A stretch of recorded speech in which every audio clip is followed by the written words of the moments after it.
சமாசனா Motherson international limited current price ₹204 இருக்குது. இவங்க automotive பிஸ்னஸில் இருக்காங்க.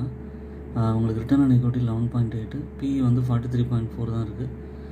மார்க்கெட் கேபிட்டல் வந்து 1,30,000 crores இருக்குது. இது வந்து ஒரு டிசம்பருக்கு அப்புறம் ஒரு ₹80 ரேஞ்சில் இருந்தது. நல்லா ஏறிட்டு ஒரு ₹200 ரேஞ்சுக்கு போயிட்டு மறுபடியும் ஒரு கரெக்ஷன் கொடுத்தது. இப்போ மறுபடியும் வந்து இப்போ இன்க்ரீஸ் ஆக ஆரம்பிச்சிருக்கு. பிரேக் அவுட் கொடுத்து ப்ரொமோட்டர் ஹோல்டிங்லாம் நல்லா இன்க்ரீஸ் ஆக ஆரம்பிச்சிருக்கு. இதுலேருந்து வந்து ஒரு நியர் டேர்மில் 220, அதுக்கப்புறம் 240 வரைக்கும் கூட போக வாய்ப்பு இருக்குது. இதுக்கு காரணம் நிறைய ப்ராஜெக்ட்ஸ் இருக்குது உங்கள்கிட்ட. அதுக்கப்புறம் healthy dividend pay out 27.7% maintain பண்ணுறாங்க. ஒரே ஒரு நெகட்டிவ் பாயிண்ட் இது என்னென்னா, இவங்க வந்து ஸ்டாக் வந்து 5.29 times புக் வேல்யூவோட ஜாஸ்தியாக இருக்குது. ரிட்டர்ன் ஆன் ஈக்விட்டி கொஞ்சம் கம்மியாக இருக்குது. அதனால் கொஞ்சம் கொஞ்சமாக கன்சிடர் பண்ணலாம்.